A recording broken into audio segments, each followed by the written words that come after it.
if there was one thing that I walked away with very disgruntled about, I definitely felt that I deserved what happened.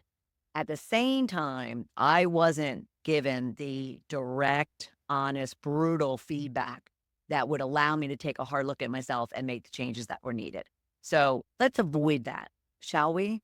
And use this list that I'm going to give you of the qualities and traits and behaviors of a toxic individual to start assessing yourself and then assessing others. And if there's any signs that are close to looking like toxicity in any way, shape, or form, then make a commitment to get it confronted and get it addressed as soon as possible. Your team will benefit from it, the business will benefit from it, and you will benefit from it. All right. In no particular order. So the first one would be self centeredness. Sounds simple, right? Somebody who is extremely singularly focused on their own goals and objectives, on their own success, on their own achievement, on their own pursuit, and not concerned and not engaging and not bringing into the fold the people that are actually going to make them successful. And that's what people managers really need to understand is, yes, people are your number one asset. You need to do whatever you can to give them the tools and the support and the trust that is needed for them to maximize their potential. Because if they maximize their potential, you're going to maximize your output. And in some instances, even from clients that I've worked with over the years, I would even go to the extreme of saying narcissistic.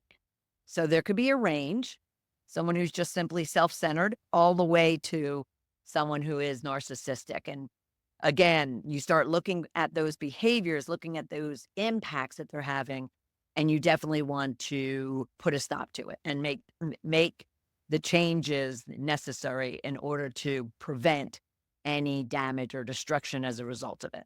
So self-centeredness. The other one would be as a result of self-centeredness, they tend to keep everything close to the chest.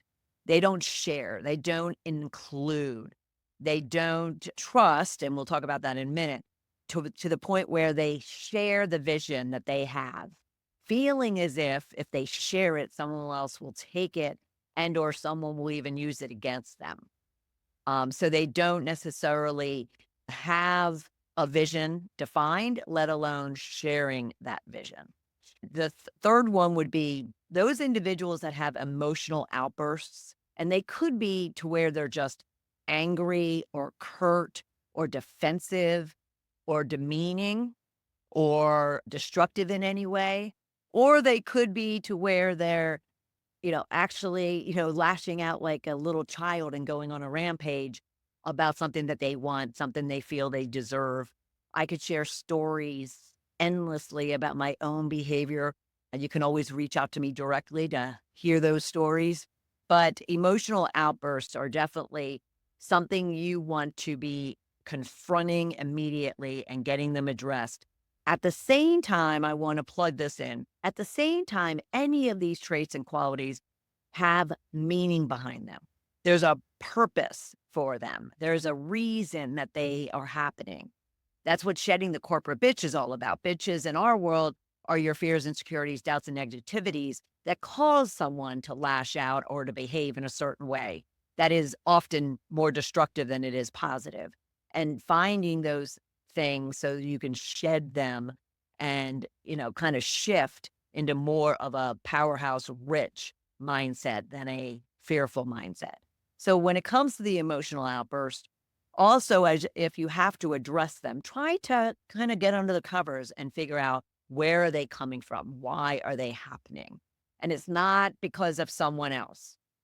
It's not, all of a sudden they're blaming. And that's the next one that I want to talk about is they're shifting blame to others. Forget about just the fact that something wasn't done on time or something, bad happened or something failed in the work. If you find someone who can never take accountability for their own behavior, for their own actions, for their own words, that is a huge red flag that you have a toxic individual that you absolutely need to get support for, have them make adjustments and shifts. Now, the next one is, again, in itself can be misleading as toxic. Yet, if it's compounded with these others traits and qualities, then you're definitely moving closer and closer into a toxic individual. At the same time, it is a misunderstood and mislabeled trait and quality of someone. So very often in the work that I do as an executive leadership coach and trainer, to the point where in the coming weeks, and we're going to have a whole episode solely focused on it. So be sure to subscribe or follow the podcast wherever you get your podcasts or on YouTube. Make sure that you really understand the scenarios, the examples, the illustrations, the experiences people are having with you.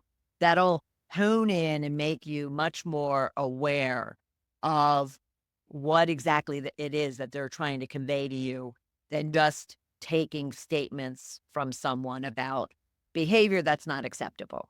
All right. So seek out those observations, that feedback, those facts, those insights, illustrations, examples, and scenarios. And then request that you have a 360 assessment or some other assessment to be done.